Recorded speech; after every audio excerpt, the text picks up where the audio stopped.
রোববার ও সোমবার ছুটি ঘোষণা করেছে দিয়াবাড়ির মাইলস্টোন স্কুল অ্যান্ড কলেজ কর্তৃপক্ষ। প্রতিষ্ঠানটির প্রিন্সিপাল জানান, শিক্ষার্থীরা এখনও মানসিকভাবে বিপর্যস্ত। দ্রুততম সময়ের মধ্যে তাদের স্কুলে এনে কাউন্সেলিং করা হবে। সে পর্যন্ত অভিভাবকদের সাথে যোগাযোগ রাখছেন শিক্ষকরা। এখন পর্যন্ত নিখোঁজ কেউ নেই বলে জানান প্রিন্সিপাল। যে 5 জন নিখোঁজ ছিল তাদের মধ্যে 3 জন শিক্ষার্থী সহ সবার মরদেহ বুঝে নিয়েছে পরিবারগুলো। এদিকে শনিবার সকালেও স্কুল গেটের সামনে সাধারণ মানুষের জটলা দেখা যায়। বেশিরভাগই গেটের ফাঁকা অংশ দিয়ে ভেতরটা দেখার চেষ্টা করছে। তবে আজও দর্শনার্থীদের ভেতরে প্রবেশ করতে দেওয়া হচ্ছে না। ভেতরে যাচ্ছেন কেবল স্কুলের শিক্ষক কর্মচারীরা। অনেক অভিভাবক আসছেন স্কুলের শিক্ষা কার্যক্রম কবে নাগাদ শুরু হবে তা জানতে।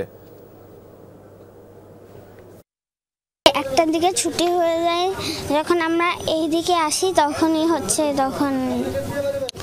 বিমানটা পড়ে। 4টা রুম নারকেল গাছ দেখলাম, গুনে গুনে দেখেছি 6 থেকে 7টা নারকেল গাছে জ্বলে গেছে। সে ছিল সিঁড়িতে দাঁড়ানো অবস্থায় ছিল।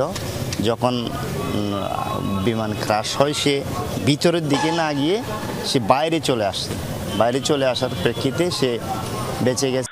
দিয়াবাড়িটা অ্যাটলিস্ট খুলছে না, এটা ফর শিওর। আমাদের তো আরো ইসে আছে, মানে ক্যাম্পাস, এখন ওইটা হয়তো বা মানে ওই ক্যাম্পাসের পরিস্থিতির উপর ডিপেন্ড করবে। বাট আমরা উত্তরার এই দিয়াবাড়ি এটা খুলছি না আর কি।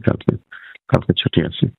মাইলস্টোন ক্যাম্পাসের সবশেষ পরিস্থিতি জানবো। ক্যাম্পাসের সামনে আছেন সহকর্মী রাব্বি সিদ্দিকী। রাব্বি, স্কুলের প্রিন্সিপাল আর কি জানালেন, আর সেখানকার সবশেষ পরিস্থিতি আমাদের জানাবেন। শিক্ষকরা তো কিছুক্ষণ আগে আমাদেরকে একটা প্রেস নোট পাঠিয়েছে এবং সেই প্রেস নোটে কিন্তু পরিষ্কার বলে দিয়েছে যে আগামীকাল যে ক্যাম্পাস খোলার একটা প্রাথমিক সিদ্ধান্ত ছিল সেই জায়গা থেকে তারা সরে এসেছেন। তারা আরও কিছুদিন স্কুল বন্ধ রাখতে চান এবং শিক্ষার্থীরা যেহেতু ট্রমাটাইজ, মানসিকভাবে বিপর্যস্ত, তাদেরকে আরেকটু সময় দিতে চান। ক্যাম্পাস খোলার বিষয়ে 2 দিন পরে সিদ্ধান্ত আসবে। তবে এই যে বিধ্বস্ত ভবনটি, স্কুলের সামনে কিন্তু এখনও বহু মানুষ আসছেন এবং তারা দেখার সুযোগ পাচ্ছেন পুরো ভবনটি। এবং সেই সাথে আমরা দেখেছি যে স্কুলের শিক্ষার্থীরা, অভিভাবকরা, শিক্ষকরা মোটামুটি ক্লাস না থাকলেও সবাই কিন্তু আসা যাওয়ার মধ্যেই আছেন।